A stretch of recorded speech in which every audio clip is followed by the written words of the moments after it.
Shalom, selamat pagi umat-umat Tuhan. Judul renungan pagi kita di tanggal 20 Januari 2026 adalah Wajah Afrika Amerika di antara penganut Millerisme. Sebelumnya, mari kita berdoa. Bapa yang di surga, Bapa yang penuh kasih dan keadilan, kami bersyukur atas pagi yang Engkau karuniakan kepada kami. Saat kami membaca dan merenungkan kisah karya-Mu di masa lalu, bukalah hati kami untuk memahami kehendak-Mu. Biarlah Roh Kudus menuntun kami, agar renungan ini meneguhkan iman, memperluas kasih, dan menguatkan pengharapan kami di hadapan Engkau. Dalam nama Yesus Kristus kami berdoa dan bersyukur. Amin. Yang menjadi ayat inti dari renungan pagi kita hari ini terdapat dalam buku Lukas 4 ayat 18-19.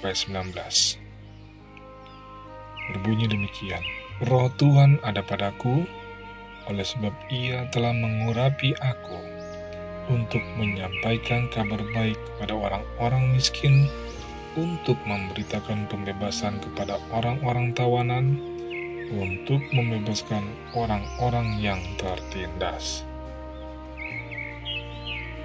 Millerisme sebagian besar merupakan gerakan di antara sesama orang kulit putih bagian utara, pada saat sebagian besar orang kulit hitam masih tinggal di selatan. Namun kami menemukan bukti yang konsisten bahwa orang Afrika Amerika menghadiri kebaktian Advent dan pertemuan perkemahan. Pada pertengahan tahun 1843, tanggung jawab untuk bekerja secara agresif di antara penduduk kulit gelap menjadi lebih jelas bagi para pemimpin pengikut Miller. Dengan itu, Charles Fitch mengajukan usulan yang diterima untuk pertemuan besar di bulan Mei untuk mengumpulkan sumbangan bagi seorang buruh untuk pergi ke antara saudara-saudaranya yang memiliki warna kulit yang sama. Keesokan harinya, para peserta mengumpulkan dana untuk memungkinkan John W. Lewis, seorang pengkhotbah kulit gelap yang sangat dihormati, untuk bekerja penuh waktu di antara saudara-saudara kita yang sangat terabaikan, yang memiliki kedekatan hubungan dengannya. Pada Februari 1844, Himes dapat melamporkan bahwa banyak orang kulit gelap telah menerima doktrin tersebut di Philadelphia. Salah satu pendeta mereka yang paling efisien telah menerima doktrin tersebut seutuhnya dan bersedia mengabdikan diri sepenuhnya untuk mewartakannya. Dosen berkulit gelap lain yang menyampaikan pekabaran Advent adalah William E. Foy, yang mendapat beberapa penglihatan sejak tanggal 18 Januari 1842. Penglihatan-penglihatan itu menuntunnya pada keyakinan akan kedatangan Yesus yang segera. Meskipun seperti yang ia katakan, saya menentang doktrin tentang kedatangan Yesus yang sudah dekat.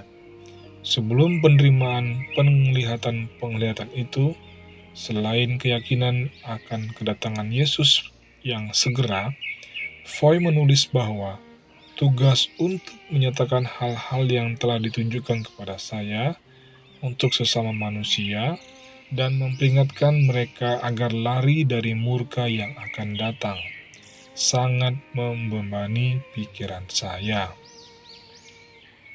Foy menolak keyakinannya selama beberapa waktu. Sebagian alasannya karena pekabaran Advent sangat berbeda dari apa yang diharapkan orang, dan sebagian lagi karena prasangka di antara orang-orang terhadap mereka yang kulitnya berwarna serupa dengan saya. Dan di tengah-tengah doa yang penuh kesedihan, ia menerima gambaran yang pasti bahwa Tuhan akan menyertainya jika ia membagikan pekabaran tersebut.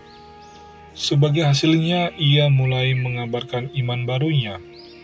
Kabar pengharapan Advent selalu bersemi di hati yang terbuka di antara mereka yang tertindas di dunia ini, tidak peduli apapun ras atau budaya mereka.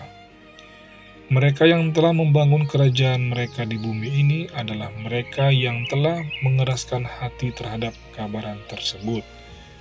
Yang perlu kita ingat adalah bahwa semua penduduk dunia berada di bawah jajahan dosa dan perlu dibebaskan oleh Dia yang datang untuk membebaskan para tawanan. Pengharapan Advent adalah impian kebebasan bagi setiap orang untuk selamanya. Demikianlah renungan pagi kita pada hari ini.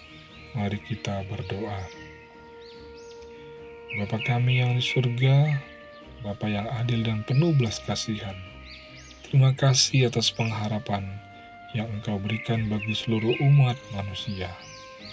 Ajarlah kami untuk melihat sesama seperti Engkau melihat mereka, tanpa prasangka dan tanpa batas.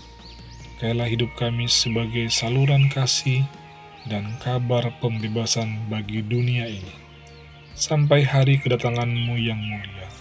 Di dalam nama Yesus kami berdoa dan bersyukur. Amin. Kiranya Tuhan memberkati kita semuanya sepanjang hari ini.